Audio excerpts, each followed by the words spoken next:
garage. And I look and I've got the wrong key. I did it again. Coming here. I'm not having sex. It's going to put the key in the wrong hole. Wrong. Jeez. I'm serious. I grabbed my father-in-law's keys. I'm like, oh, that's it. Nope. Nothing tonight. Losing it. Yep. Well. Did you miss me? I knew it.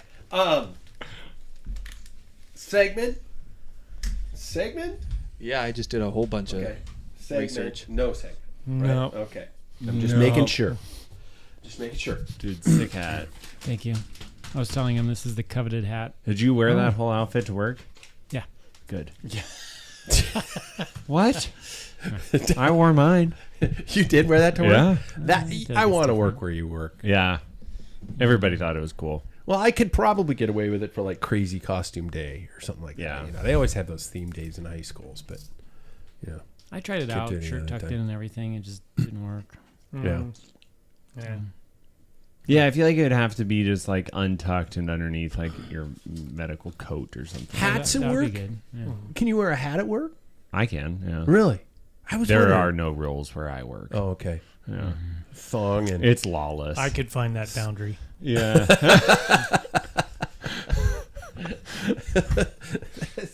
I believe that. You guys, hopefully this is one of the last nights I'm going to sound like this. Ass. Yeah. Yeah, what's wrong with you? What is wrong with you? You should be helping me out. I want free medical advice. It's a good call. Take drugs. Take drugs. Well, too late. So did you see a doc? Isn't that plan? No, I'm going tomorrow. Oh, okay. It's pretty hopeful that it's going to be fixed in a week. Yeah, you've had it for Well, a why month and a wouldn't it? half. Hey, No, Doc, where's that wand? But it'll get a little better. It'll start to get better. Maybe, yeah. Like if I go on around antibiotics or something like that. Maybe. Yeah. Well, don't be vague. Yes, it will. Make it better. Yes, Mr. Pat, sir. That's what I'm going to tell my doc tomorrow. Make it better. Yeah. Make me faster, and he'll just laugh. All right, time to play bikes. Here we go. Rhyme time. Men's tour is over. Women's is in full swing. I did not do a new rhyme. This is last week's rhyme. Speaking of slippage, I've got a doctor's appointment tomorrow. Things will hopefully be good. I'll be able to beat Sam like God knows I should. That was actually not bad. They're both wearing polka dots. God, do they look dorky. My wife is upstairs opening wine with a corky. Welcome to episode 489 of the longest standing podcast on the sport of cycling. This is the one and only Packfiller Cycling Podcast. Think of us as a post-ride beer with several friends and one asshole. I am potentially that asshole. My name is Pat Bulger. We are all back. Nobody has been arrested. And if you're shocked about Remco going to Red Bull, you have not been paying attention. But before any of that, let alone the fact that none of us picked Pauline Ferrand-Prévot to win the Tour de France Femme. Jackson did? Yep. Yeah. Oh, shit. Let's get to tonight's Scratch Prologue, powered by Scratch Labs Fuel and Hydration, as it follows. By the way, Scratch responded to our social medias the other day and said they are so proud to be a part of this show. Good. And I'm not gonna swear for at least 45 seconds before or after their name because I don't want to piss them off. I really want to swear right now. Tonight's Scratch Prologue, powered by Scratch Labs Fuel and Hydration, is as follows. Describe a moment that you were caught breaking the rules. Cheating. Yeah. Or, just caught breaking the rules. Something like that, okay? Paul's really in deep thought because he knows he goes first and he knows he's lived a perfect life. Oh, yeah. Okay. Very perfect. Tonight's theme of introductions is something you've got. So, Paul, he's got a punishment coming. Mr. Paul Main, how are you, man? Doing well. Yeah, we're gonna get. I'll get into the little minutia of this here, and Paul has an idea that he's gonna post we'll run us past a and see little if bit later on anybody likes tonight. it. When were you caught breaking the rules, Paul? Breaking the law. I think I was in 8th grade. What we would do is take rubber bands, the fat ones, stretch them over books and write cheat notes on it. And then we'd put it on a wristband. You could go like when that. they contract, it couldn't gets see tiny. Yeah, it looks like and a I kept barcode. doing that. They said, "What?" They'd never figure out what it was, but it was pretty obvious something was going on. and you know, my lips are moving when I'm looking at the rubber band. He's reading 1862. That's pretty good. That's actually a genius. That's I really worked good. too hard not to do school. That was a problem. Yeah, a lot the of thing people. is right like now. if you did what you did, like you just invested that energy into know. studying. I know. Yeah. Yeah, you did. That meant I had to sit in front of a desk and read, and I wanted to go do things. Yeah. That's the thing. We do that nowadays. Students actually get. I see a lot of teachers do actual cheat sheets where they actually get to have a page of notes with them, and they write in such tiny handwriting. It is hilarious, but there's a year's worth of chemistry on one piece of paper, or a 3x5 card, and But it's a studying form in its own way. it is Yeah, because it you're is, sitting there writing all that down and you're so studying. And paranoid it's- about writing it down. Yeah, Yeah. you don't realize. And you're then you have to studying. find it. Yeah. Yeah. It's a trick. It's all a trick. Adulthood is a lie.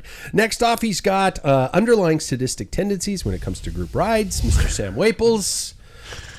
You have a You're you not have a the serious ass. problem. I'm back. You have a serious problem when it comes to some of this stuff. It's just like you are obsessed with just like going, must make people say ouch. It's like, fuck, dude, relax. How was your trip? Oh, never mind. Coughing up blood. And then it usually backfires on me, as it did this weekend. Okay.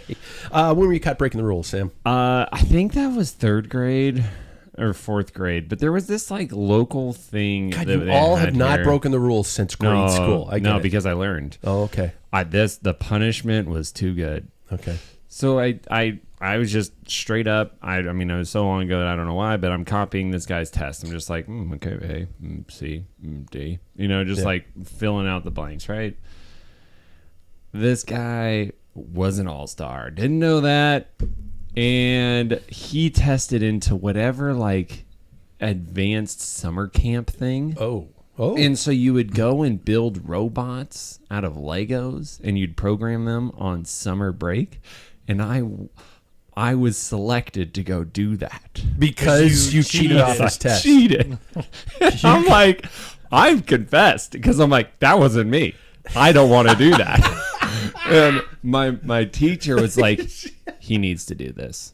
And my This is parents his made me do punishment. my parents made me do it.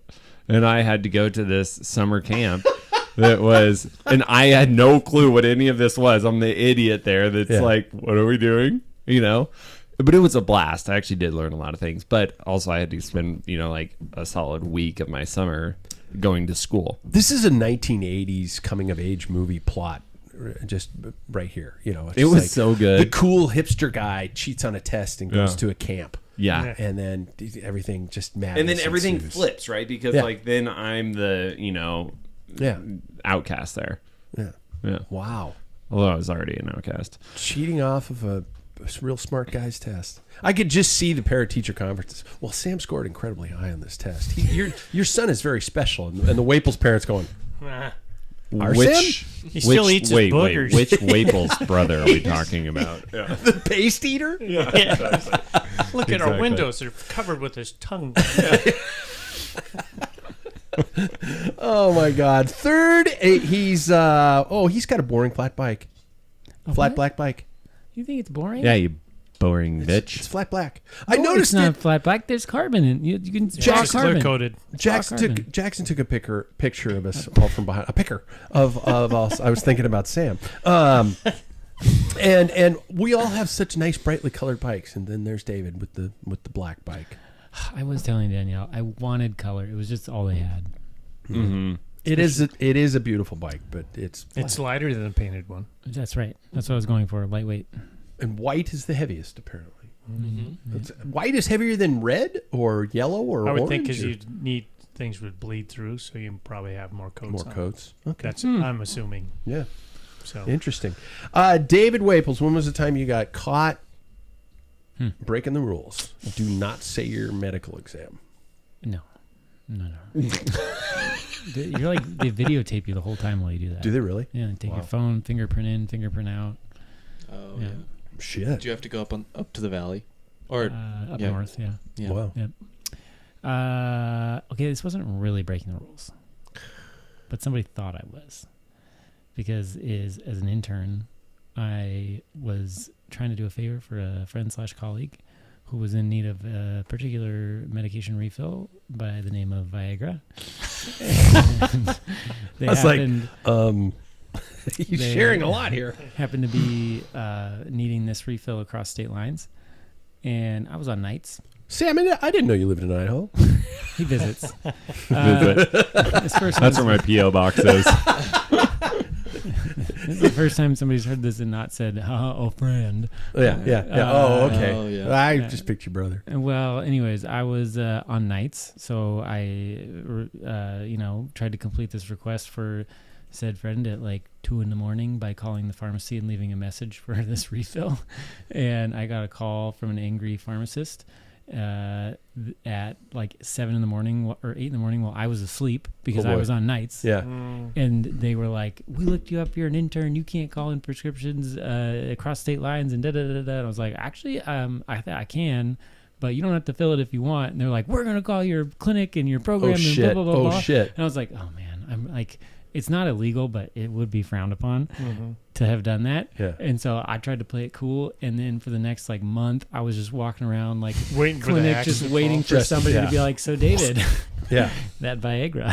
Viagra. Anyways, we called it Viagra Gate, and I never got caught. Gate. Nobody Wow. ever said anything. I mean, nothing bad would have happened legally, but it was like a very taboo thing as an intern to be calling in. There are statute of limitations that we should be wary above in this Nah. global because it's not global illegal. You got iTunes License. top 25 cycling it's a podcast. major no. It's just it's just just not- frowned it's upon. not- You're in training. You shouldn't Sure. really be Okay. providing like outside care. Yeah. So, Let alone boner pills. well, on boner pills, but it wasn't illegal. And the state it was in, I really think, was the problem. It was Utah. I swear it was some like stingy pharmacist down there that was just like, "These are basically drugs down here." Yeah. That and This Pepsi. patient is not a Mormon. He doesn't get Viagra. Yeah, absolutely not. He's not going to help propagate the faith. Oh, wait. Oh my god. Next off, he's got a plan to get swole, Mr. Jackson Bulger. Mm-hmm. I'm scared. Why? I don't want you getting all buff because you're going to turn into a heavy guy like me, and then next thing you know, you're gonna suck. I think there's a difference between You weight and me? and like lean mass. Oh, He just called you fat. he did. No, I didn't call you fat. I didn't He call you fat. tiptoed around it. He did. Yeah, he did. He dipped his toe. It was a stutter. The He went fat "There's a statue that difference was right in the between- middle of that sentence. between. Look, I do this all day long, gently calling people. That was calling people. That was it. I do people. I do all I the do this time. all day long. You get around the issue, but it's like I never said that. Yeah. But if that's what Yeah. you're inferring, you are correct. Okay, well, either way, I'm not calling anyone fat in this scenario. All right. But a time. See, I don't really break a lot of rules. To this day, I don't really break a lot of rules. I guess there's some grade school ones, but that's lame. Let's fast forward it to COVID, I guess. And you know how everything was online? And Oh, yeah. I did get a 4-year degree, and I graduated during that time. So there would be a time when online classes would be going on, and everyone was like, "Oh, they're super important. You gotta tune in, or you're gonna miss the whole thing." And I was an English minor at that point, and I was taking 3 separate English classes during that one semester. And for those that don't know, Oh my God, that's so much reading. exactly, so much reading and a lot of writing. Yeah. And so, after a while, I figured out what teachers actually like gave important stuff and what teachers just talked and asked questions. And so there was one specific class, and my wife has a video of it. You can see the teacher giving a lecture in this video, and it's just sitting on my couch, and I'm leaned over playing FIFA on my TV. Hell yeah. And that's really probably the worst rule break I've had. But you didn't get caught. No, because at that point, you don't So you're get caught. telling me you've honestly never been caught breaking the rules? I think I feel like you would know shit. better. I think What'd you catch him doing? I think I'm trying to think. one of my teachers came up to me and said, "Oh, you're the one that's been scribbling out the names of the people that have left this school in our old yearbooks." And then that was it. Confessed. Well, she saw me do it, Mhm. but that was Well, the she worst saw me thing do I it. did. Really? Yeah. I didn't do a lot. I can't wait for he's a yours, sweet Pat. angel. I probably did, but I It's I a had to laundry narrow it list. down to Yeah. like who was hurt. Yeah. Whose lives were ruined. I went full Lance on a lot of fuckers over the years. I believe that. Kidding. Me, I've still got this funky sinus issue that is driving me more crazier than I already am. I'm Pat Bulger. The first one that popped into my head of many was I got caught cheating on a test in college. And I was actually, sitting next to the person, like you, Sam, just kind of glancing over and stuff like that. And the priest who taught this class tapped me on the shoulder and he says, "You're going to get astigmatism doing that to your eyes. Don't hurt yourself."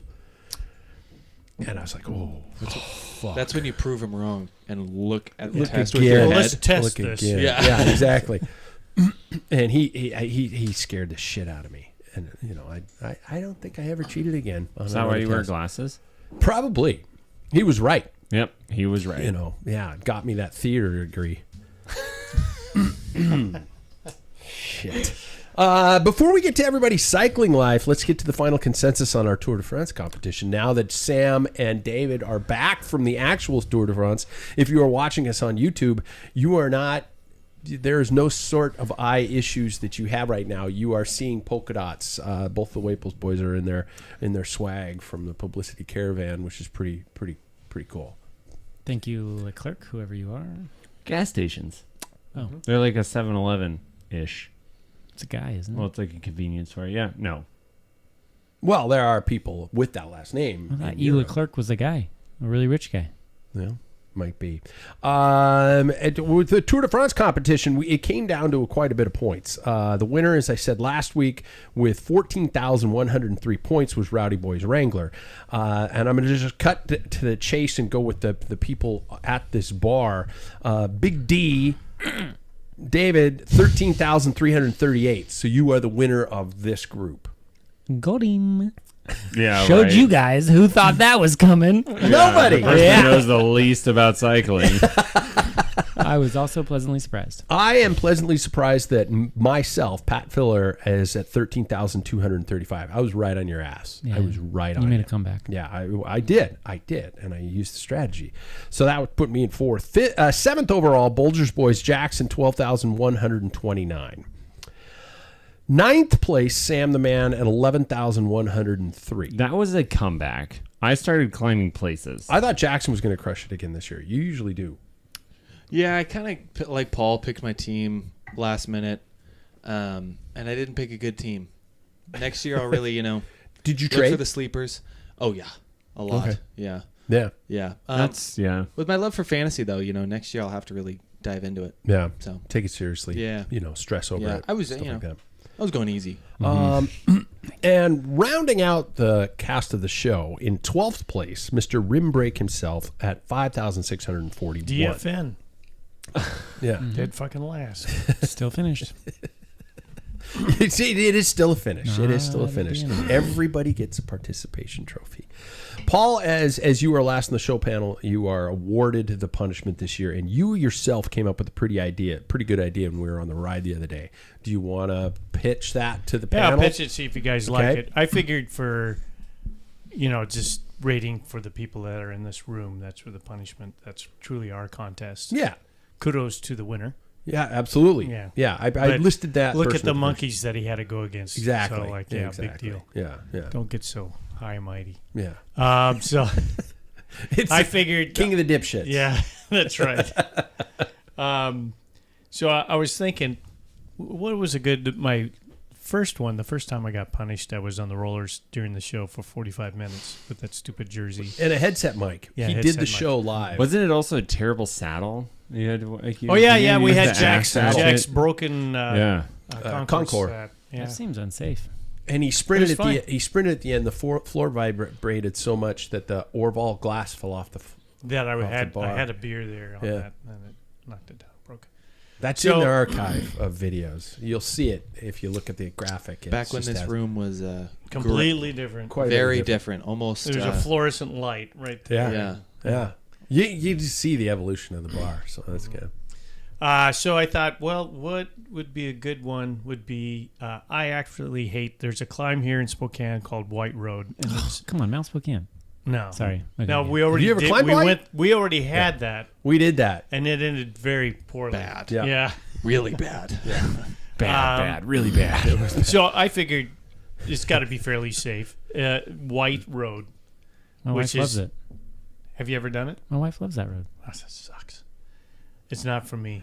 What's but for the every elevation? 1,000 points that I'm behind Yeah. him, I Behind have David. to climb this thing. Oh my god. And it's 18% for a kilometer, a little over a kilometer, I think. 18%. So, And you're how many points behind him? well, I'm 10,000? about to do that It's math. 7.6, I calculated. 13,338 minus 5,641 is 7,697. So you have to do it 7.6 times. Do we round do it- up? I think Is you it round eight? up. I think you round up. I think it's 8 times. You asshole. To be fair, I would, if it was the shoe was on the other foot, I would make him do that. You'd round up to 8? Yeah, that's rounds It up. is going to be punishing. And that's Yeah. how many feet of climbing? That sucks. Oh, God, I can't remember because I used that for You used it for our the prologue. Yeah. Packfiller prologue, and we did Yeah. the. So it's And it's- over 500 feet. Yeah. It's well over 500 feet See, of climb. these are the type of moments that in every single fantasy league I've ever been in, I play to win, but I also Play to not lose. play to get mid-table so I don't lose. Yeah. Yeah. That was my only goal. I just didn't want to lose. Yeah, I didn't want to lose. I got real motivated when I saw how close I was to Paul. I didn't even. I was like, oh, I got to fill this out, and I filled it out, and it was too much. Too many points. I said, screw it. I just threw a bunch of names in there. Never looked at it again. So 8 times up this climb. Yep. That is, first of all, that's on the table for the approval of the Approved. of the crew. And A beer in between each one. Yeah. Oh. Now I like where you're taking this. I was going to say, are there any additions or alterations? For instance, do we make him wear white bib shorts? Do we A beer in between each one. do a beer in between each one? I 8 beers, proposed Jesus taunting Christ. too, that we could leave it Taunting? open to the public, do it on a weekend, Yeah. possibly in September. So anybody in the area who wants to come and taunt me up this, Yeah. they can dress up any way they want. Spray beer on him. Beer. This No would be- urine, please. No When urine. you- I think go that'd be a kind little of too fun. far. So And then we'd do a recording, maybe a video, and if we can figure out a live show afterwards. Do a live, yeah. Maybe find some place in town, go there, do a live show gathering and stuff like that afterwards. So that's what I'm pitching. this will be 16 miles total then, because it's a mile climb. What's a kilometer, anyways? With 4,000 feet. That's a lot of elevation Yeah. in 15, 16 miles. yeah. I love it. So a beer in between each one. No.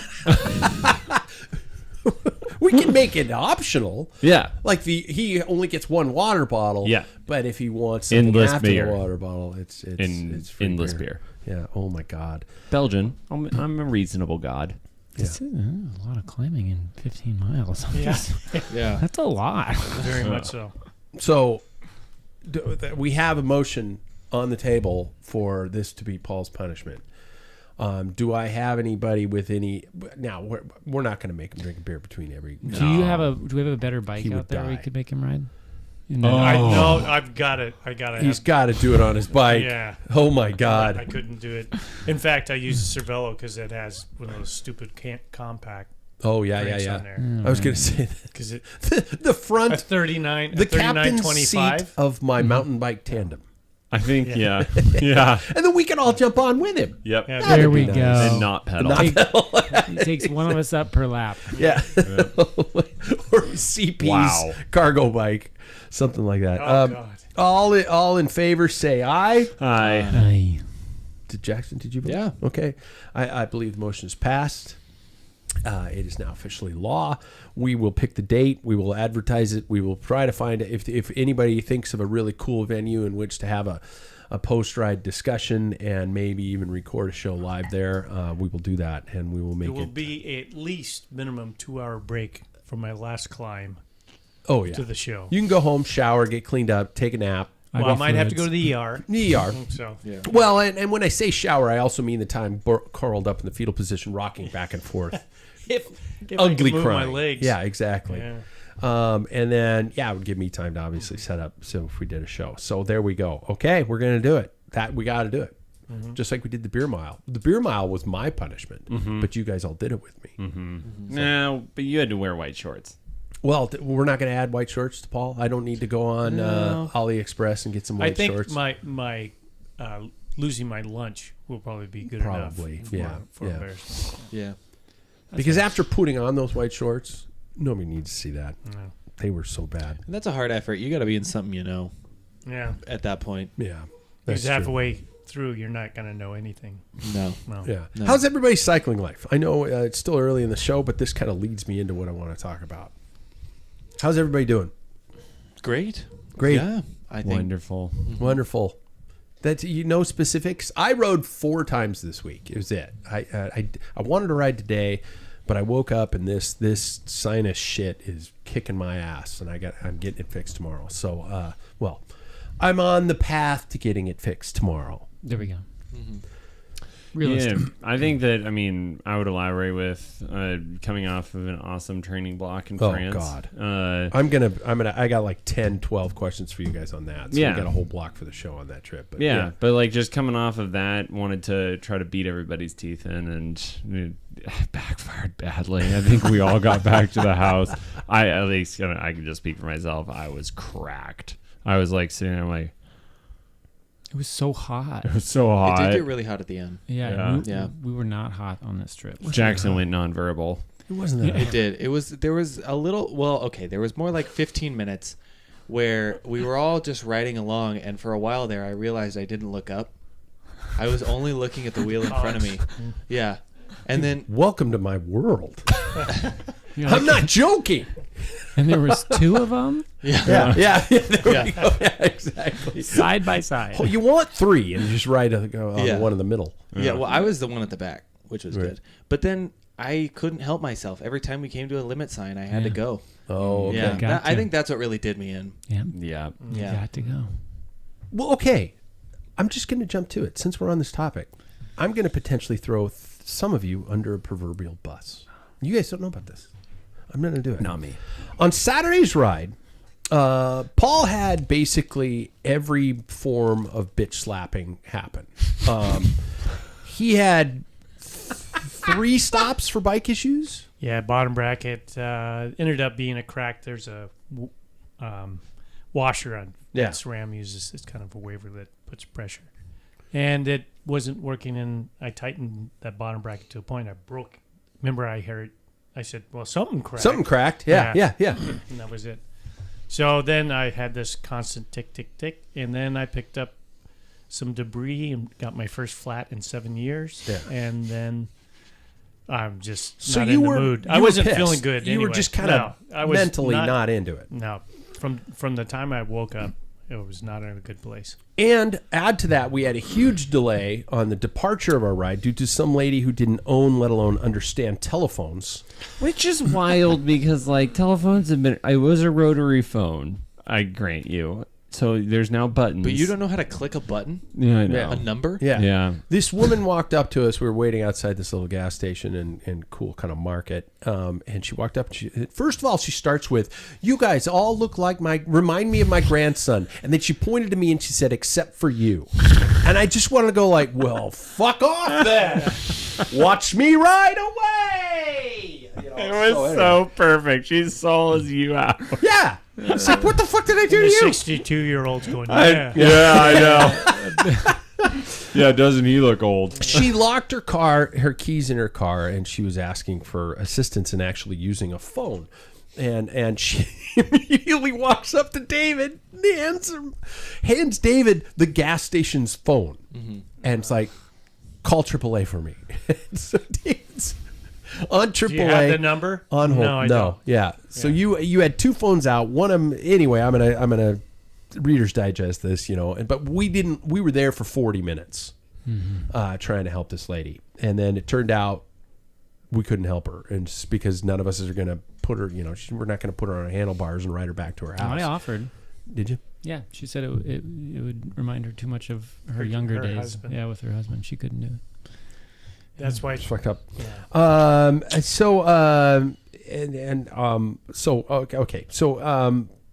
On the ride, we've got to the point on the ride where the hammer was definitely down. Paul had a tough day and had to ease up a bit. I'm not picking on you. No, because I'm no. the one who gets dropped. No, I know, when Paul gets dropped and I don't, something's wrong. Well, and then I had a timetable too. Yeah, and once rejoining, the pace picked up back again, and Paul and I both dropped back a bit, to which I assumed was because you guys were going for a city limit sign, or that city limit's going into Sandpoint. And you were all chomping Cheney. at the bit. Cheney. Yeah, what did I say? Sandpoint. Sandpoint. Oh shit. Okay.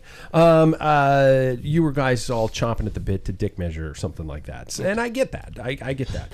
What I don't get is that you three were never seen again. Well, you guys went right by Yeah, us. you went right by us. We were at the gas station. We were at the I gas yelled. station, like we had waving. all said, we're gonna Didn't get see water. Yeah. Didn't see it. Okay. So that lets you a little off the hook. Yeah, we would not just ditch you. Well, this is what I wanted to I kind of have talk about. water and Gatorade for you. Yeah. The Gatorade was really bad. That's what made me not feel good. Yeah. Fuck. See, because I was gonna rip into you guys. No, I was gonna nurse you back to health. Well, I guess I that's the was end of the show. feeling good. I was. Yeah. All right. Good night, everybody. The three of us were waving. I was feeling good. I was ready to bitch slap you back. I wanted to nurse you back to health so I could see the light leave your eyes again. It wasn't going to happen. I was feeling good that day. I was You like, were. Drop "Oh." back to tow me along. Yeah. No, I dropped back because my good friend Paul was having a bad day, and I'm not a motherfucker who relieves other people in the dust. So this is kind of what I want to talk about, and I'm going to keep going as if you guys were assholes. Okay, well, I am because an you asshole. are assholes. Yeah. Ethics when it comes to dropping riders on a ride. I found it interesting that at least my own son didn't text me and say, "Hey, we're back at the gas station. What are you guys doing?" Because I thought you would do this. Thought you would turn your head. Like 4 inches. We were literally like, it was so clear. And we had all said I multiple saw times, we need to nothing. stop and get water in Cheney. I did, and we went. I went to that cafe where you guys usually go, Well, and then Paul and I stopped at that red light and went, "Oh, nope, guess they fucking left us." no, Never. we were stopped. Plus, how do you, that's such a long straightaway. You think I left you that? I mean, thank you. That's very kind to think I could drop you that hard. But no. You underestimated my speed. I was going that slow. What are the ethics when it comes to dropping riders on a ride? Are you obligated to wait? I mean, and Yeah. even if it's somebody you don't know super well. I think it depends on the ride. I mean, there's rides where we don't, right? But it's announced beforehand. This is a drop ride, like This is a mock race. Yeah, TNT or whatever. Or there's a group of people in Spokane that every ride they do is there's people that don't finish with them. And that's bad. I think we overall talked it's about bad. That. That's bad. Yeah. That's just like, that's such poor etiquette and like a bummer way to bring people into the sport. But it's also known ahead of time that It like, hey, is. this is a drop ride or whatever. These people do. It's always a drop ride. Yeah, but the So- number of times that I've dropped back and then picked up riders and ridden home with them after they've dropped off, it's like, it's just stupid that, you get left out in the middle of wheat fields. Yeah. That's dumb. Well, that's what was going through my head. And it actually didn't even faze me until that night. Mm-hmm. I'm lying. Yes, I thought about you guys while lying in bed. I think about you. I think often, about you all the time. Thank you. Yuck. too. You too. You too, Paul. Yuck. I have a joke, but I'm not going to say it because it's even more of a yuck. And I just went, the needle in my head came off the record. And I went, "What? Those fuckers didn't wait for us." And then I asked Paul on the ride on Sunday, I said, "Did you talk to those guys about the fact that we were just going to, we had to get home, you had to get home, and that we were just going to drill it and get home as fast as we can?" He said, "No." I went, "What the?" My own flesh and blood. you had also The said, though, fruit that, of my loins. No, continue, Sam. You had also said, I just have to go home. Don't worry about waiting for me. Yeah, I did So say like that. No, I mean, I wasn't like, we were not leaving you guys. We were waiting at the, like gas station. When you guys went by, I'm like, Instead they of probably got to get jumping home. from 300 watts when I said that to like 1,000, he went to 900. Oh, Yeah, as soon as I said that. Yep. Okay. You don't have to wait for me. Yay! Tell my story. Yeah. I see. I'm not taking a slander. I don't feel bad because we did do something right. I don't feel bad, but I do, like, and it wouldn't have changed anything. You guys would have been like, we got to get home. For whatever it's worth, when you guys went by, I was like, oh, this is weird. I don't think we're going to finish together.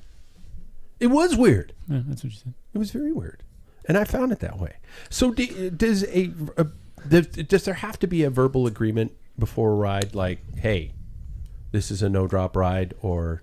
Well, I think amongst us, when it's us, that's what we do. But when you have mixed company, Yeah. I think that's the polite thing to do. Say, hey, here's a route. It's going to be full gas. Yeah. You might get dropped. Do you know your way home? Mm-hmm. Well, if you don't, you're on your own anyway. Who takes the responsibility of I think the person that like calls out the ride Yeah. is the person that is responsible for getting everybody home. Really? That's my thought. I don't accept any of that. That's why I don't pick but routes. also you don't. But also you don't ride in a big group. Like you don't Yeah. call out a ride on the local Yeah. group chain because you're not going to do that. But it just goes back to like my Western cycling days. The road captains, or like the captains of that team. We were all obligated to if on a Saturday you had to bring maybe the person was going 12 miles an hour. You were going to go 12 miles an hour to go home. Shit. It sucked, but it was just one of those things. So it's just kind of ingrained in me. Unless it's TNT and it's known as a mock race ride. Yeah, absolutely.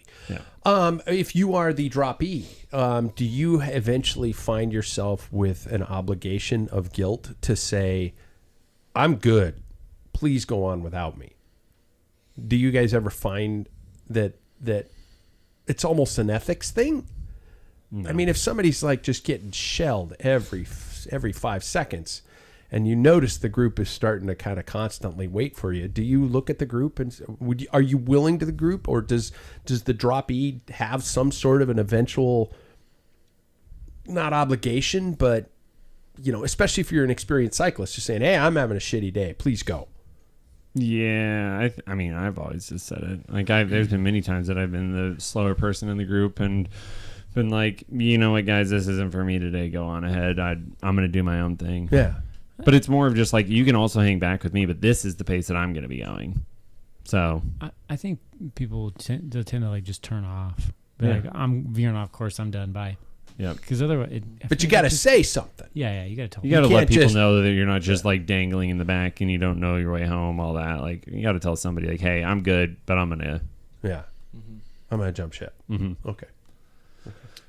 Yeah. It's an interesting situation because I've been on some rides with some people who are just you get those uptight people who don't want to wait or something like that, or you get just rude assholes who say they bought you Gatorade and say they were waiting at a gas station that doesn't fucking exist. You want to hear a genuine story though? So there was. I would love to hear a genuine well, then let's story. Let's hear this. So are you going to pick on me? No, I was pouring water over my head. In this you want me to describe the gas station for you? Would that make it feel more real? No, Mitchell's. No, it was Mitchell's. That's it. Michelle's, Mitchell's. whatever you. Yeah. Mitchell's. We Never went heard of it. Sam and I walked in. I thought about Gatorade. Almost didn't get Gatorade. I shouldn't have got Gatorade. I got it anyways. Walked back out. I was pouring water on my head, and Sam goes, "You need help?" I went, "Nope, I got it." And I continue to feel more water being dumped on my head when my hands have left. So God, I got you. Sam's I got the you. asshole tonight. No, I'm good. You need help? No, I'm good. All right. Let me waterboard you. What was wrong with said Gatorade? It made me not feel very good. Oh, just the sugar jolt. Yeah. I was just hurt my stomach. high fructose corn syrup. Gatorade is not a good sports Gatorade's drink. not it's a awful. No. It usually is not bad for me, but this time it was not right. No. I think if you water it down, it can sometimes hit okay, but Yeah. I will say I was glad I had 2 tall bottles on that ride because I got to the end of it and they were empty. Yeah. They were empty. All right. You guys pulled the whole rug out from under me. I was ready to just kind of light into you guys. I would never leave felt you. good. Really good. It felt good? Thanks, Jackson. Thanks. Oh, Appreciate good. it. I'm a good person. You can't Well, get him. you do have access to a device, and you could have texted me and said, Dad, we're back here. Yeah, and You missed us. You went Father. right past us. And you could have. I'm gonna turn my hat backwards so everybody can see it. Oh, is it go time? You could have gone. No. Did you see him? Or you could have Paul texted didn't us see and him been either. like, where did you guys go? I'm not gonna blame Paul because I saw Paul's face was as red as the polka dots on their shirts. I was He having looked a like nasty- Mateo Jorgensen going up to Cololos. Okay, I sent you guys that photo. Lifeless. Yeah. Follow up. Do you guys actually check your phones on rides? Like, if he had texted you, would you have seen that? Do you have He a gets on his Wahoo? phone. It's connected to my Wahoo. I don't connect it. I don't want to It know. goes- it goes I to want my- my time. It goes to my head unit, or it goes to my wrist. You can't get me on a ride. I want my time. I don't have. It's not connected. Like, I don't get the messages, the emails, whatever. What if your wife texts you at 11 o'clock and you're 30 miles out of town that there's a bat in the house? That's happened. Yeah. Yeah, I remember that well. Paul looked at me and went, "What are you going to do? Ride back?" Yeah. We were way out past Valley Chapel, way out, like, like 20, 30 miles out. He's like, the bat's going to be dead before you get Yeah. back to the house. Not Or your much. wife. Sorry. Yeah. No, she did it. She did well. So, all right. Speaking of your guys' trip and why you're dressed so stunningly, you guys actually went to France for the tour this year and got an opportunity to ride several storied climbs. Give us an overview of the concept of this trip and where this brainchild was born. I'll take that because that was me. It actually wasn't me, but it started with me and my sister-in-law because, to condense the story, my sister-in-law took my wife over to Paris 2 years ago now to go see the Olympics because she has just a bunch of miles from her work. And so when they got back, I looked at her and I'm like, so where are we going for our sibling trip? She's like, we're not siblings. I'm like, sister-in-law. Yeah. Good point. Where do you want to go? And I was like, France. She's like, okay, let's go back to France. Oh, shit. And so that started the whole story of, like, I want to go to watch the tour, ride my bike, all of that stuff. And her and I, in January, when the release date of all the stages, like, went through, and I was like, Ventoux, got to see that. And I was like, I also want to do Alpe d'Huez. And so we had a very rough skeleton that she made. I give her props for all of this, of, like, how to, like, where we want to go. And then we were looking at, like, how do we get the logistics of getting bikes everywhere and moving around? And she's like, well, what if we got a camper van? I was like, great idea. So we got a camper van, and then David and Dan. Was that hard to do? No. Okay. No, there's this app called Park for a Night that it just shows you all of the, like, RV camping spots, campgrounds, parking lots that are allowed to camp overnight that are nice. Free. Yeah. Shit. And so No wonder there's so many caravans in Europe. No homeless people. No homeless people. Because they all live in camper vans. Yeah. It was amazing. It was just one of those things where it's like, but it's the most unplanned trip we've ever had, which was like every day we were figuring out logistics of where are we going to go, where do we want to get food, all of this stuff, right? Every single day, which was a little stressful in the sense of, like, trying to get everybody on board. But I think we did it pretty well. I think that, we might change a few things if we ever did it again. But overall, like, if you want to go see the tour, go over and get a camper van. Yeah. Like, it's very accessible, and get a small one that you're able to get all around in. Because it was really cool. So the logistics of following the race, how many stages you guys see? Two.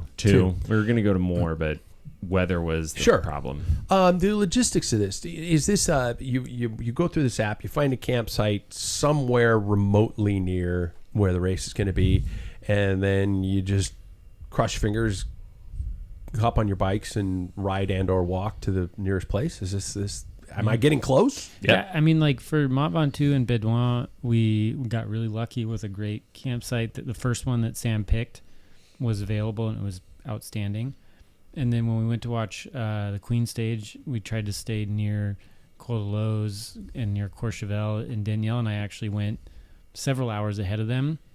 Not so easy that time, even though I feel like Ventoux was a bigger stage. We tried maybe 6 campsites before we found one that actually had room for us. Okay.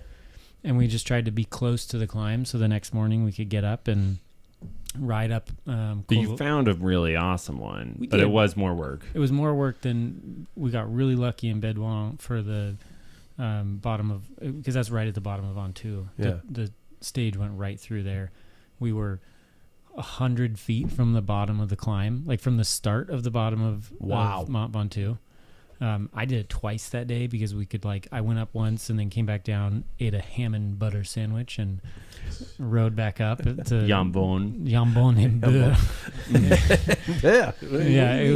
It was freaking awesome. But I don't think every stage would be that way, but you would have to you just have to be willing to. We got there a day early for Ventoux and a day early for Côte de Lose, and I think you have to plan to be there early. It's a lot of time to see one stage. Yeah, it is a lot of time because you have to get there probably 5 hours ahead of time. You need to be going up that climb because Minimum, 3 hours ahead of time they start shutting it down from the top and they just work their way down. Oh, okay. And they just shut it down. No more cars to start. That happens obviously actually a day before. No more bikes, no more walking. Oh, no shit. You're stationary. Okay. So it's it slowly shuts down more and more and more.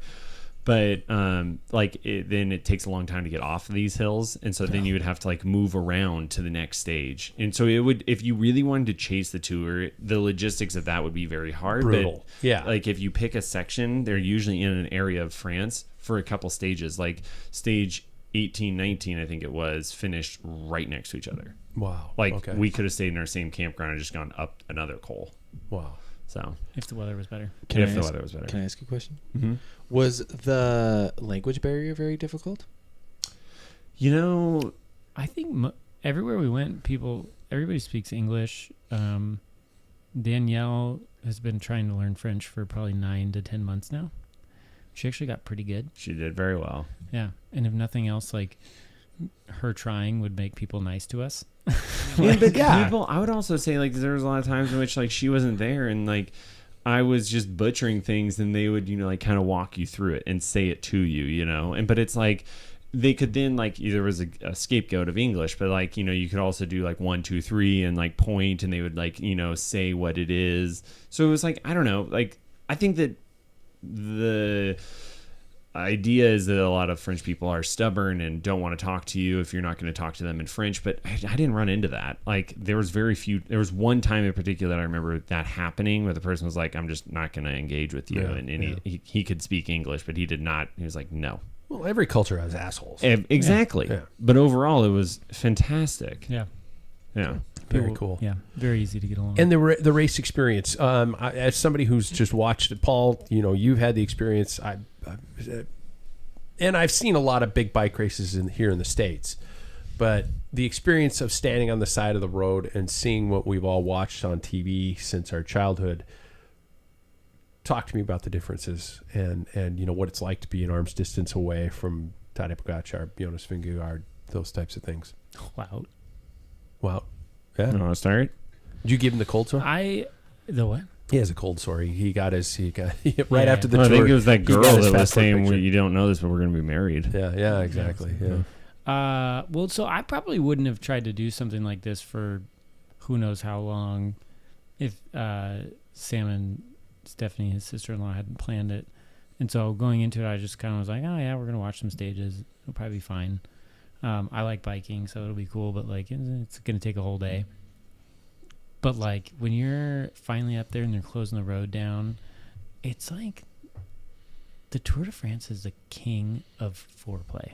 It is. What's that word? I don't understand. What does that mean? I don't know the French translation for that, but it was insane. You just slowly get more and more excited, and sitting on Ventoux, watching first the parade comes, or all the police cars in the parade, and you're getting more and more excited, and then off in the distance you can hear it, and then you see the helicopters snaking up the mountain, and you're holy shit, they're right. The people I've been watching for years are under that helicopter, and it just got better and better. And everybody that I talk to that isn't into cycling or doesn't watch racing is you're gonna go watch people who fly by for 5 seconds, and I'm yeah, I don't know, but it's not 5 seconds. It's insane. It's a freaking mayhem. lifetime. It is especially on a climb. Yeah. You're totally right, though. I mean, it is like it's the whole experience from beginning to end. Yeah. Like he's describing. It's the caravan coming through and throwing, like all of the swag out to like the final sweeper van coming through and, like closing down all the roads and everybody's hopping on the bikes and it's a party rolling down the hill. Deadly party, but yeah. Deadly party, but yeah. I remember saying when we were camping that it's going to be so cool that you guys get to say for the rest of your lives, I saw probably the best to ever do it. Ride up and win that tour that year. Yeah. That's pretty cool. So cool. Yeah. It was also so cool, I think, personally, to like ride a climb that they did. I went as hard as I could on Ventoux. There's some impedance by all the traffic. I mean, there's that like whatever, man. Just absolutely. but you're throwing excuses. I am 100%. But like, and then to just wait, you're waiting to see like what the pros do, and then at the end of the day, you get to go to the Strava best on the day, and you get to see like how much superior they are to you. Yeah, I thought that was rad. Like it's just.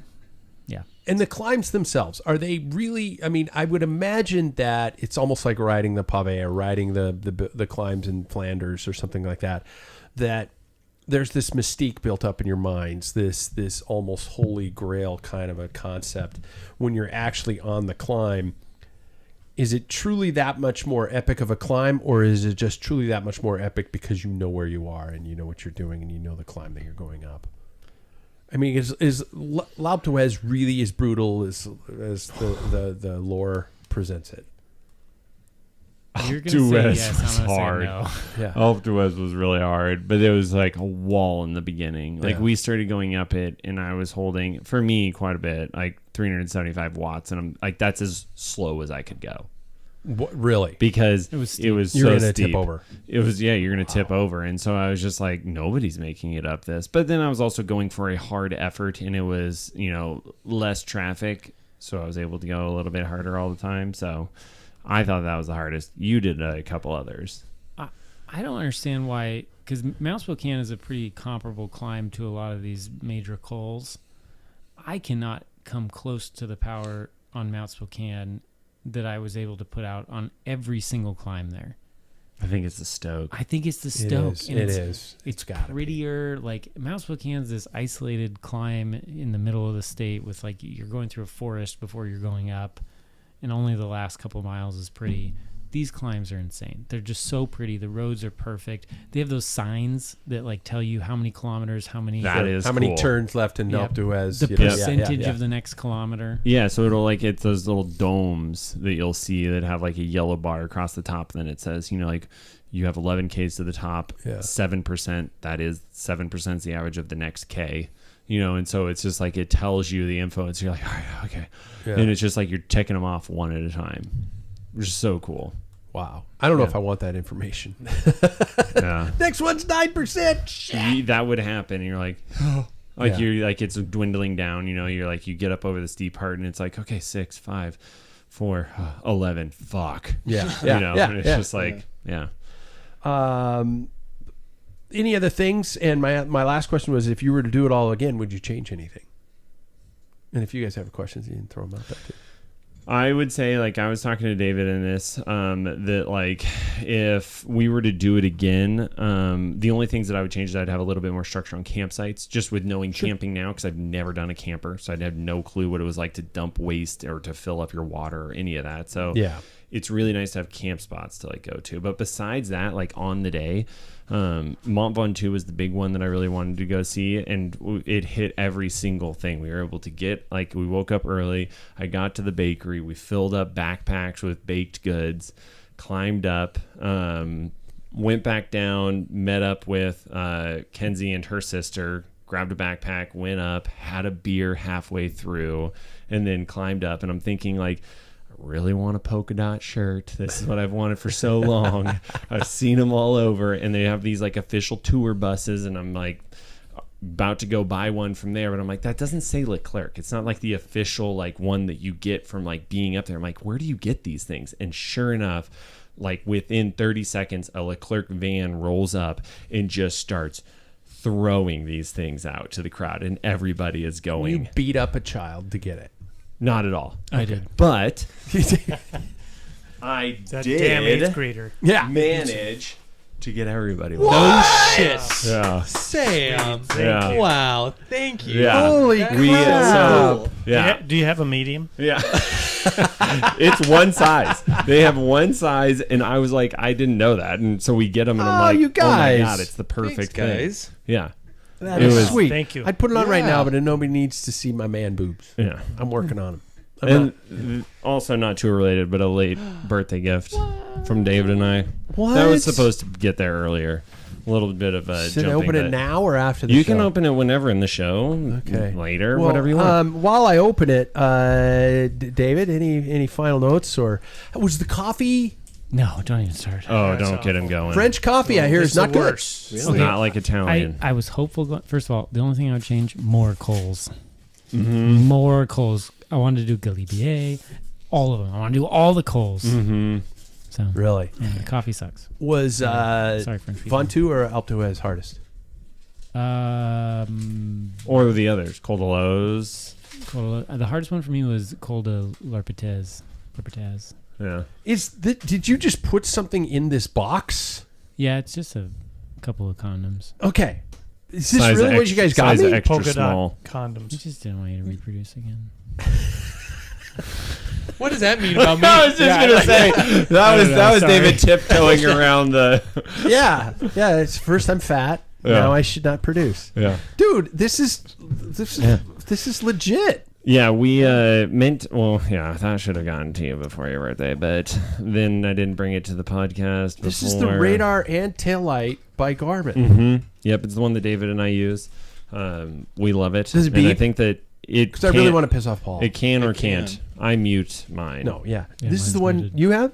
Yeah. That's the Jackson? one that we have. Jackson has the one with the camera. Oh, this one Yeah. is the radar. Okay, okay. And it shows up on your head unit. Yeah. That's really cool. Oh, my God. Yep. Dude, thank you guys. Yeah, want you to be safe out there. Well, it's, You have to be around for years to come, so I can continue to see the light leave your I eyes. get it.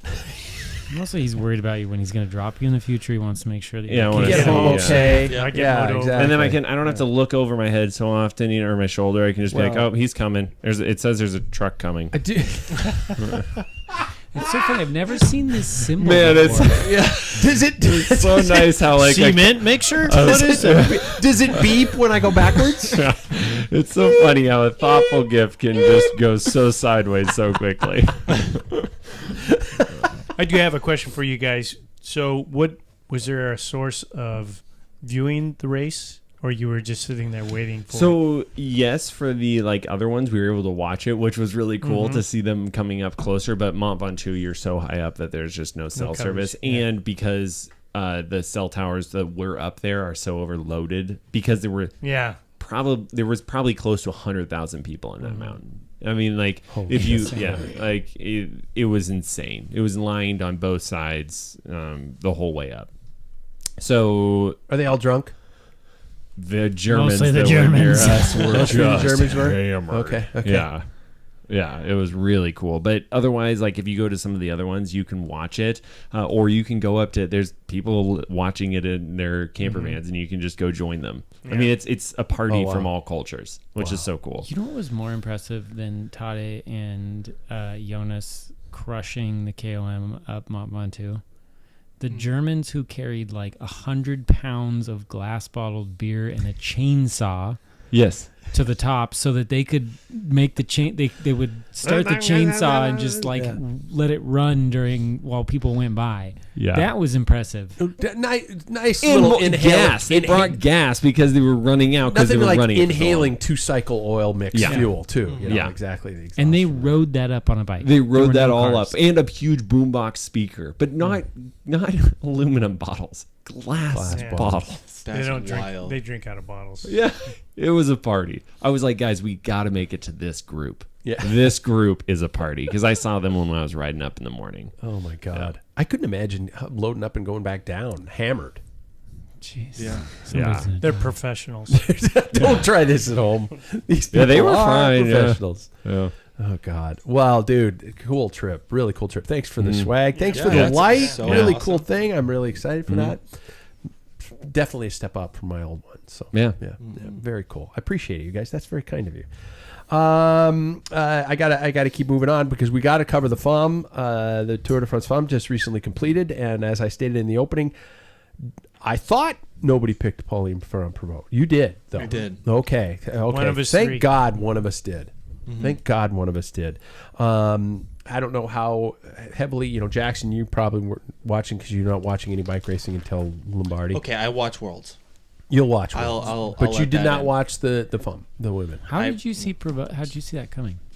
I do. She won Paris-Roubaix. She's Is she the GOAT? cyclocross national She once champion, started to be Mountain bike, Olympic, and world World champion. She's got credentials I at the know she's yin-yang. good, but like even everybody on the announcers, everybody was surprised Yeah. that she was riding as well as she was. Yeah. She herself had stated that she wasn't planning on going for a victory for at least 2 to 3 years. And she hung absolutely back. Everybody was beating up on destroyed. each other, and then the crucial stages when Yeah. they hit the mountains, she just Yeah. went. Poof. Was it the 8th stage that she took Seventh. yellow? 7th or 8th? Seventh. 7th stage. It's just holy shit. Yeah. I watched every day because I am a teacher in the summertime, and I got up and I watched every day. I enjoyed the hell out of it. I again used flow bikes. I did not use NBC or Peacock. I have heard a lot of people talking about the poor quality of Peacock. Again, not to bash too heavily upon a legend, but that Phil Liggett has been accused of not only not being on his A game anymore, but also not really being up to speed on women's cycling. And Can I just? yeah, He was a godsend on Peacock compared to whoever. Bob? was- yeah, compared to whoever. Really? It sounds so mean, but man, whoever he was announcing with could not complete a sentence. I was like, why are you an announcer? They were stuttering. They were You're starting talking about two or Phil. can't No, be talking about Bob. No. It was a female that was accompanying him for the Femmes Oh, on Peacock, and I didn't it was see who so that was. I couldn't It's listen. Hannah Walker. Why does know that name what pop you into my mean. head? I've seen her do a lot of other stuff, and she's usually pretty solid. So okay. Anyways, I was thankful for just some familiarity with sound like old cycling, at least Yeah. when he was talking. But anyways, Wow. Sorry. Ant McCrossan did it again. Anthony McCrossan did the women's race, and I can't recall. I might have been Hannah Walker with him, and I apologize for that. But I followed it. I thought it was a really good race again. What I like about the women's race is you don't know. There's this unpredictability about everything going into it, and things can just get completely thrown on their head. And I really enjoyed that element about it. There's a whole lot of drama going on about Demi Vollering and stuff like that. I don't know about any of that. And she's actually going out in the press saying, "Hey, I'm not this mass drama queen, pain in the butt. This is not. I'm being presented in a really poor light." Her and Kashini Midoma did amazing rides. I thought it was a great podium. I thought it was a good race. I enjoyed it. And I'm not as up to speed. I'm going to admit it's nothing sexist. I'm not as up to speed with the women as I am with the men's peloton. As I mentioned in the last show, Anna Mariah Rook was on a podcast that covered it so perfectly in detail that I think it would be an insult to even try to attempt to get as good of a coverage they did. So, but it's a good race. I gave it overall. Anybody else? Yeah. Jackson didn't. Jackson doesn't count. He didn't watch it. So we watched stages 3 forwards. Yeah. Danielle and I, mostly because Danielle got up every morning and wanted to watch it. really, Yeah, she was You've got super. her. She was super into it. you got her hooked. I agree. I think it was actually more interesting than the men's tour. I mean, we knew what was going to happen in the men's tour. Yeah. Yeah, we did. Like the only thing that was a Also- question every day was, could Jonas maybe do it on this stage? And that was the only thing we were waiting for. Yeah. So Also, I was like,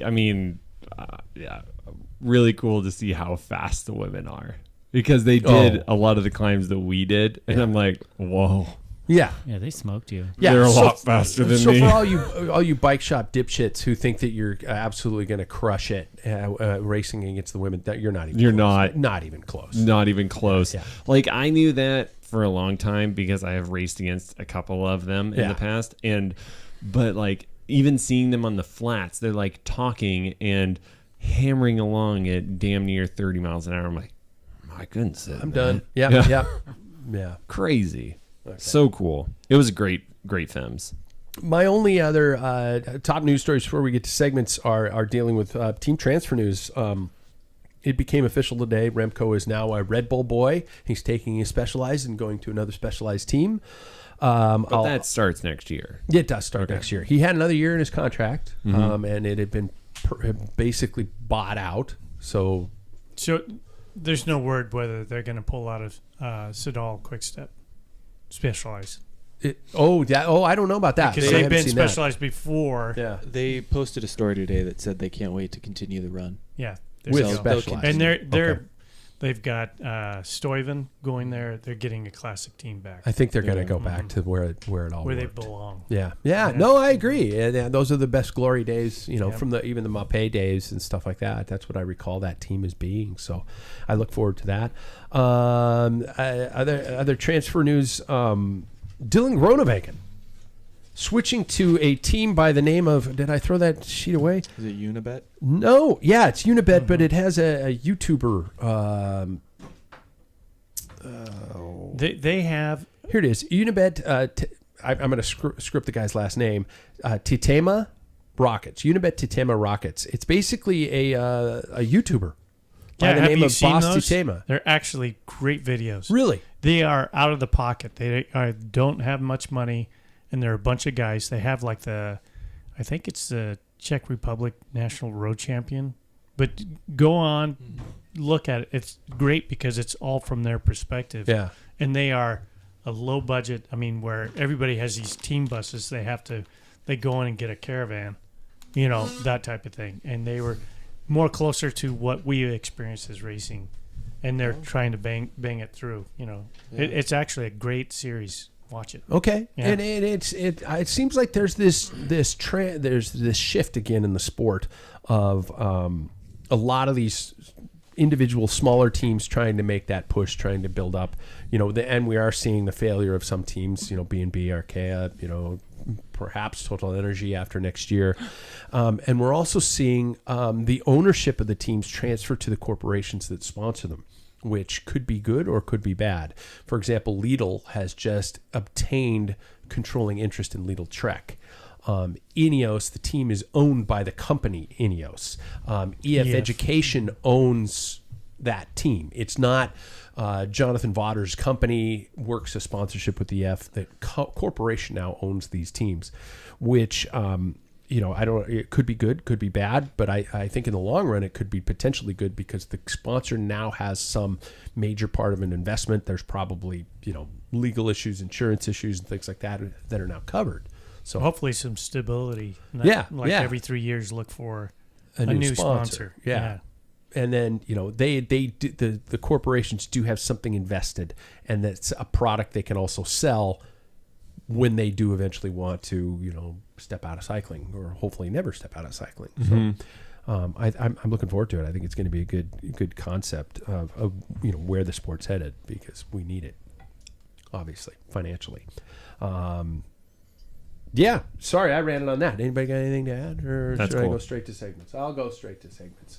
Let's do it. Segments tonight brought to us by you, the listener. We've got people going to the Patreon, and I was so happy to see that. Thanks to me to you, we're keeping the lights on. We're keeping beer in everybody's bellies, and things are good. Appreciate it. We just got a couple new signups this week. It costs nothing to go to our Patreon page and check things out. And I think you can become a member for free, and then I think the minimum donation is $1 a month. That's amazing. That's how cheap ass I am. Mm-hmm. Yeah, I'm tired of paying for everything for you guys. Yeah, that's fair. Yeah. Well, if you guys can afford really nice lights, though, apparently I should charge you. Not a bad point. Yeah, there we go. So I guess we're gonna start with fit tips. Bike Fit Sam, ambassadorcycling.com. Get fit to get fit. You guys seriously check it out, and it helps. What do you got for us? So, I was thinking on this, and this actually stems from a conversation with Danielle, David's wife. that like she's trying to get a fit for her sister across the country, and she's like, what do I look for? And I feel like that's a pretty applicable question for people that don't live in this region, you know?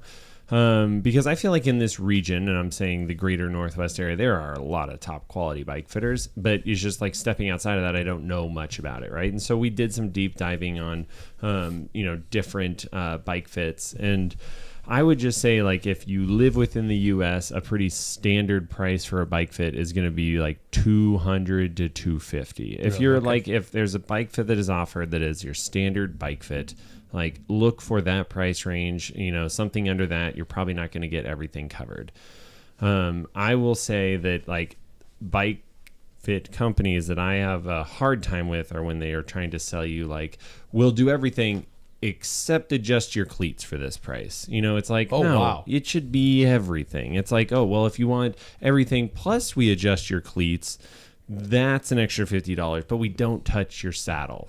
And it's like, what? So yeah, there's companies like that, and I think that if you see that, like, just keep scrolling, because you'll find one that says, like, we go through all of the different contact points with having to do with your shoe cleat, interface. God, that's a huge part of it too. I can't believe that they'd like, so it's your like, feet are fine. Yeah, exactly. Or like, I can't wrap my brain around the fact that they're like, you know what, we're gonna see that this is a problem, but we're gonna look over it because you didn't pay for that. So I struggle with that as a fitter, because like I cover everything. There's no separate things. It's just like, I do a bike fit for you, and if there's something wrong, we're gonna fix it. Yeah. But I do believe that it does exist out there, and we did find that it does exist, but you're just looking for that basic bike fit, and they are going to cover all things. You don't need to go into these really complex ones, like, yeah, sure. If there's somebody offers a retool fit and you want to cover $500 for it, I think that is a fine option. Okay. But if you're looking for a bike fit in your area, then I would say somewhere between that $200 to $250, looking for a basic fit. And it should have everything from your shoes, saddle, and handlebars. It should mention all of that is adjusted. If you have questions, shoot me an email. Okay, there we go. Yeah, like if you have questions on a local, fitting company, yeah, then let me know, because I'm more than happy to look into it and say, like, yeah, that'd be a good, worthwhile investment. Oh, that's cool. And that's through ambassadorcycling.com, not through Packfiller. So, yeah, don't send me. They can also send it to you. I'll be you like, can be the middleman. Yeah, show me a picture of you on the bike. Yeah, you're good. Yeah, you're good. That'll be too vitty. Yep. Thanks for the keg. Yep. Cool. No, that's good to know. And because, many people don't know where it would start. If you got some guy going, $50, then I got a Stanley tape measure, and you're like, oh, fuck, this is not going to be a good response. Yeah, so that's the thing, is like, and looking at like PTs is always a good option. There's a lot of PTs around the country that are bike fit certified. Are they? Okay. Just because they have the biomechanic background. Gotcha. Oh, cool. That's good. Thanks, man. I like that one. We're going with you. You ready? Okay. Ask Dr. David. This one is the one that we touched upon earlier, but and you guys blew off, and now you said we needed to revisit nasal strips. Yeah, you're hitting close to home, especially me with my nasal issues right now. Currently, it seems very relevant. Yeah, exactly. I don't think those are going to help you.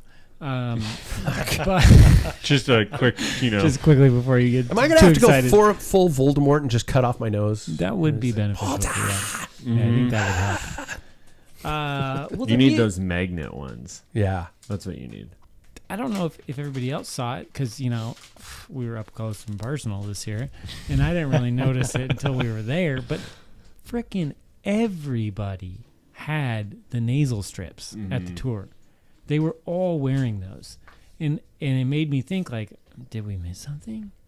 Why are they all wearing it? Like, Jonas had it, Tade had them at times. I remember Camping Arts. Didn't Wout have them on one of the, like, everybody? The whole Jumbo team. Yeah, definitely the Visma team. But even I remember the Tudor guys had them, and it made me wonder, like, what are we chasing here?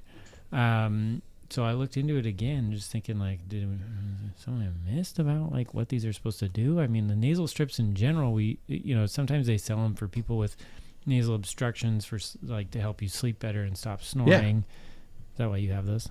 No, I got them because I was actually researching the company itself, and they also make mouth guards, sleep mouth guards, to bring your jaw a little forward for that purpose. Yeah. Yeah.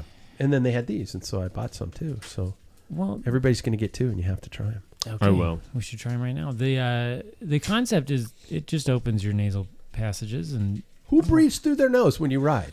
Well, that's what. Well, Tade. Only him. Yeah. Just saying that he seems to. I don't know.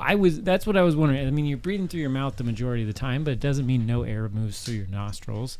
But I went back and tried to find some studies or trials or something. I mean, there have been lots of studies out there looking at people who use these versus don't use them. And they have studied things like VO2 max and power output and other measures of aerobic capacity. I think the jury is the verdict is still mixed, which to me means not a good reason to use it, but also maybe don't count it out if it's cheap and given to you and it isn't going to harm you to do it. Yeah. But at low levels of exercise, like sub anaerobic threshold, I found some studies that were demonstrating a net benefit in terms of your overall performance, but then by and large, most of the ones I found, most of the studies out there found no benefit for anaerobic or like high intensity exercise, because again, like the amount of air you're moving through your nose, probably not that high. I didn't really find anything that said it would boost your VO2 max, which I think a lot of these companies claim. Which also makes sense. Like you're going to very marginally increase the amount of oxygen delivered if you use this and are a nose breather. But VO2 max is dependent on so much more oxygen diffusion across the membranes and blood flow and all that. So it's just really insignificant for VO2 max. But the biggest thing I noticed when I was reading through a lot of these studies is people felt that it helped. They felt like they could breathe better. So whether or not they perform better, whether or not they put out more power or they were able to do better, they felt better. And there is something to be said for that. So if you put one of these on and you feel like you ride better, and then maybe there's that placebo Give me effect. yours back, Sam. Yeah. I don't think there's anything wrong with it. It's not going to hurt you. It's a zero risk intervention, and if It's it a makes sticker on your nose. Yeah, exactly. But it's going to make you feel like you're breathing better and putting out more power. Go for it. And that's probably why all these folks are using them, is that there's probably a placebo effect for all these I think tour there's guys. one word that describes why they had these: sponsorship. Yeah. Because Do you think they all put it on simply because of a sponsorship issue? What are we doing right now? Yeah, exactly. Because it made me. I'm looking at it like, why the? That's exactly. They're seen. Yeah. But when I'm looking through, there is no clear-cut benefit to wearing these. This is not going to boost your VO2 max or your power output during a race. It's not going to make you sprint faster. But it might make you feel better. These are by a company called Airwave. I'm giving them free publicity. Designed to open your nasal passages for better airflow, helping you breathe easier during activity and sleep. Use them. Yeah, there we go. Yeah. Oh, side note, caveat to all this was we're talking about people that don't have weird nasal obstructions, because everybody's nasal passage is different and not everybody has a normal nasal passage. So there are probably people who actually do genuinely benefit from opening their nasal passages. I'm going to sleep with one tonight because I've been getting these massive histamine dumps at night that I've been like, I'm unable to breathe at 5 o'clock in the morning. So I'm going to try it. I was going to use one at night and one during a ride. There you go. As you guys can see, I have 30. So if you want to take more, you can take more. Holy. Yeah. It's a gift pack of 30. Wow. Jackson, do you think they're full of shit, or are you going to try? I don't know. I've got a kinked nose. If you look at it, it's actually not straight. It's because I hit my nose on someone's head. So soccer. It was, yeah, Mm-hmm. on the top of their head. So. The real test will be in 5 years. Are we going to still see these? And I would put money on the fact that no, we will not. They've been around for 10 years, though. 20 years. But they go in popularity, And then they dip go down. Yeah, and they come yeah. up. If these did anything, they would not go away. Yeah. Yeah. They would still be. So I mean, think, I feel like though, like when you know, like The only analogy that I have to give here is that when you're like sniffing wine or whiskey or something like that, you like open up your mouth and then breathe in through your nose. And like there is some connection to that. And personally, I don't have great breathing through my nose. So maybe. I don't either, obviously. But You are a Like, I'm mouth not- breather. Yeah. Yeah. Yeah, just on day-to-day life. Well, when you, David, the other day when you were mentioning like sleeping, most people sleep predominantly breathing through their nose. I'm like, Since when? yeah, exactly. Yeah. Never. I would die. Yeah. Yeah, that's why that hostage tape. Yeah, that's scary shit. Never would I Yeah, ever. yeah. Hostage tape. Jesus Christ. Yeah, the name of it alone. Exactly. Yeah. It's black tape, and these are colored airstrips, so I think they're dark. They're black too. So Ooh, you guys fun. are going to be really, really. I'm gonna wear one to TNT. There you go. They'll be intimidated. You have too much oil on there. Yeah. You gotta wash that nose. Yeah, that mine too. I got greasy skin.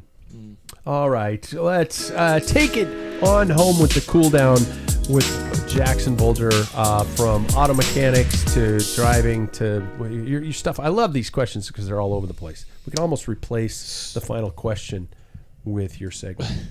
So this is going to feel like we are crossing paths, almost like if you're familiar with the Timmy Turner, Jimmy Neutron crossover. Okay. It's going to feel like that for a little bit. Yes. So the reason why is because I am talking about creatine.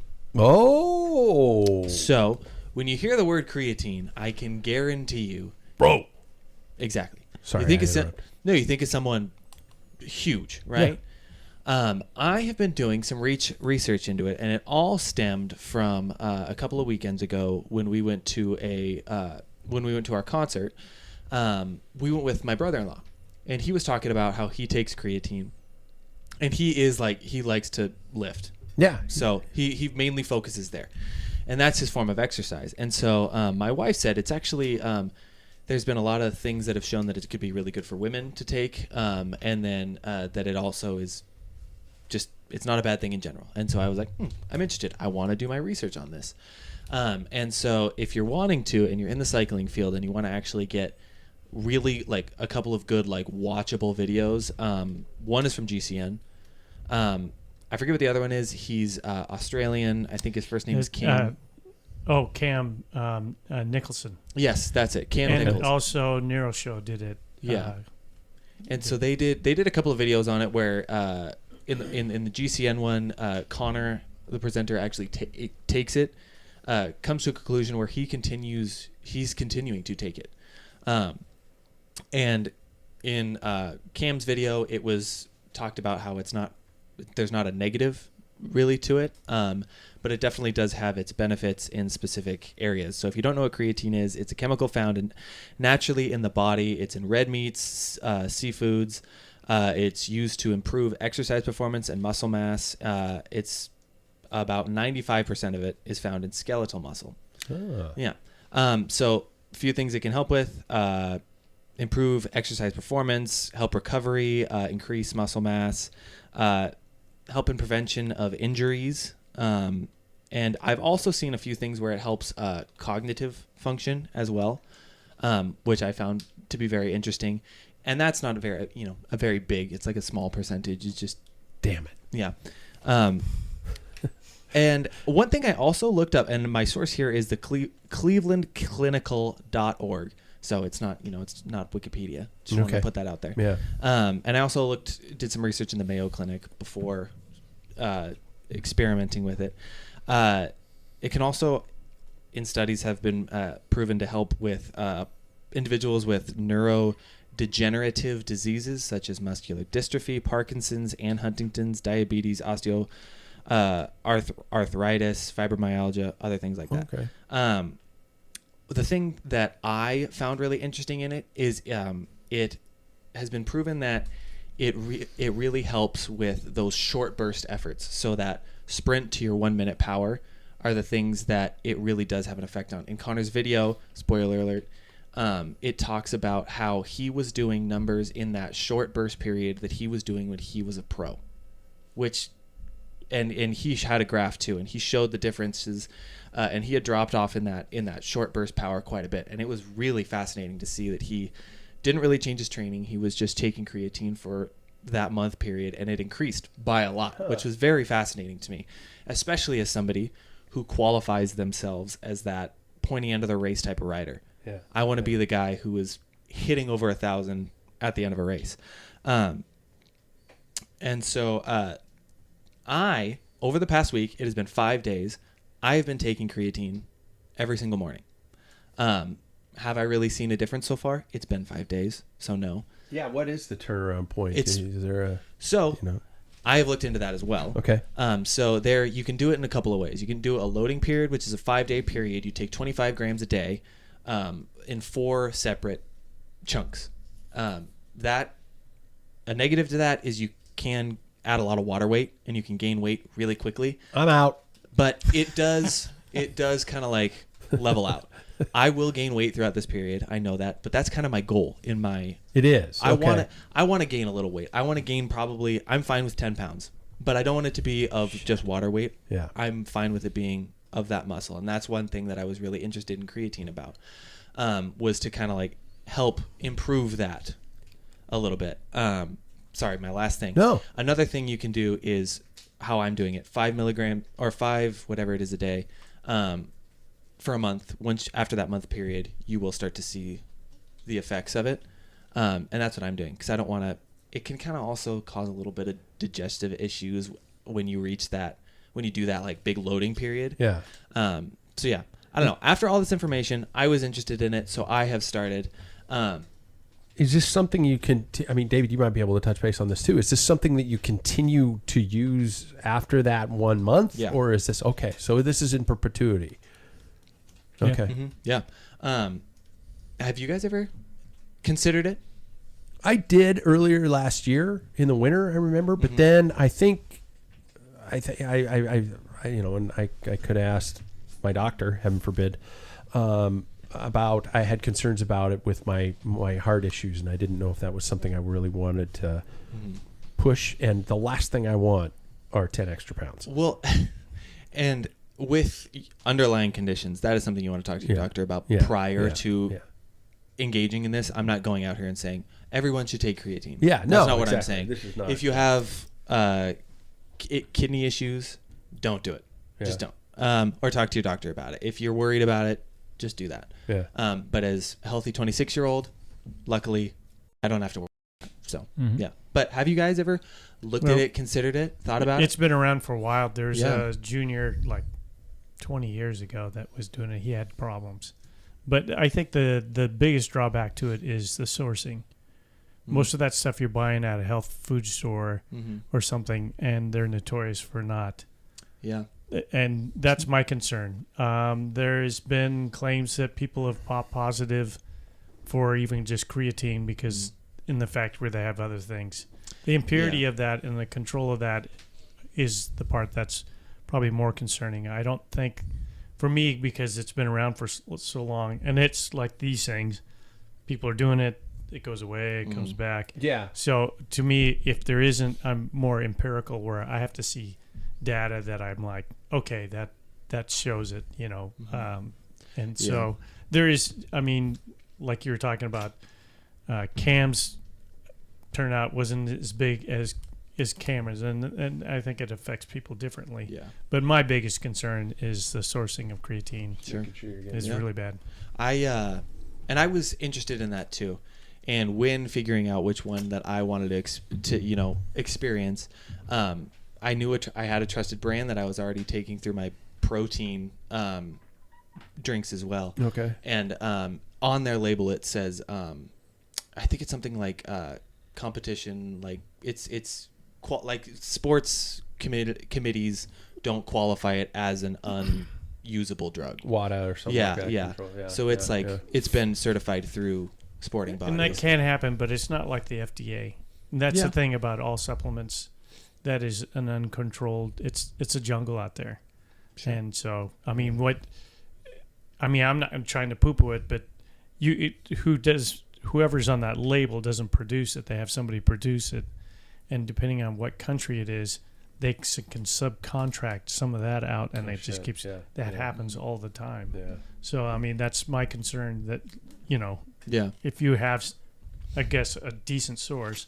But we should talk to the doctor instead of me. But Yeah, I mean, I think I've touched on it in the past. Honestly, I have a weird interest in the history of supplements. It is very interesting. If you guys gave me 2 hours, I could run you through it. Really?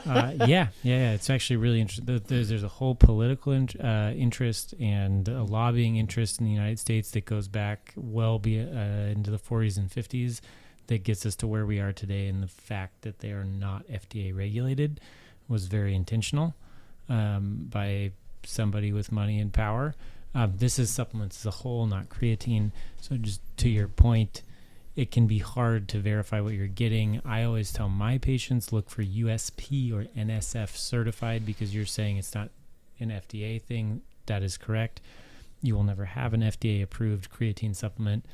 FDA doesn't care about creatine, but USP, which stands for United States Pharmacopoeia, they are somebody that you pay. A supplement company will pay them to independently verify the quantity and quality of what's in what they're claiming. So you can rest assured that what they're saying is on the bottle is actually what's in the bottle. And so I steer people towards that. NSF is another, I don't remember what that stands for, but it's another Non-sufficient funds. Non-sufficient funds. God, I've seen that a lot. That's my banking history. It's also another organization that will verify supplements, ingredients, and quality. But to Jackson's question, I mean, I think it's something that a lot of people think about. I've thought about it. I don't think there's any issue. I know it's safe. I mean, you mentioned Parkinson's. I was talking to somebody today about using creatine with regards to their Parkinson's. It's safe and can help with the loss of muscle mass that they experience. Wow. And for athletes, we did a segment on athletes and creatine, and there are some benefits and some downsides, and it's not going to be dangerous, especially for like 26. No health problems. Drink lots of water. Yeah. But again, I think from when we talked last about it, I was highlighting that like it's really for those short bursts. It's not for your 4-hour day or 5-hour day. Endurance. It won't make a difference. Also, like there was a lot of studies that I had read that were talking about how there were cyclists that were using this to load for like a gravel event, where it was like going to be like, no, but it was because they were doing it to onboard water. Oh yeah. Oh, so because it does. There's a lot of really good. Water. There's a lot of really good studies that like are saying that you basically, and then you're gonna sweat it all out in a day. But they use it like they start loading like 4 days ahead of an event. Loading period. Yeah. They do the It's loading like doing period. pre-workout, but with creatine. And then they're like for hotter, longer events. Then they have more water on board throughout the event. Wow. I don't know. Over this whole period, I found it more interesting because I always did think of it as like, you're going to get huge. Whoa, bro! This you're is going to for start listening to Joe Rogan. This is for the bodybuilders, Yeah. But I don't know. It's just interesting to me, and it's not going to do me any harm. Yeah. So, Well, I'm anxious to hear what I'll tell you in 25 days. There we go. We'll see the Set your results. clocks. Set your clocks, everybody. you think, We'll still be out think there. we really see it? Maybe. I don't know. 25 days. You want to climb? David, please tell me that we will see it. Please, God. Start shopping for a bigger shirt. Yeah. Okay, that takes us once again to the conclusion of another Packfiller podcast. I did mention just kind of off the cuff on the earlier that we are doing really well in our rankings on iTunes, and I want to thank all of our listeners for being a part of that. Without you guys listening and telling your friends or punishing them into listening to us, it wouldn't have happened. We are constantly in the top 25 on iTunes, and that's a really cool thing to see, especially with a lot of the high budget shows that we're sitting around. So thanks everybody for being out there. Be sure to like and subscribe to the show and our YouTube channel, and pop us a review. We love the reviews on iTunes and wherever you happen to get your podcast. Our final question for the night, gentlemen. Simple one. What's the first app you open in the morning?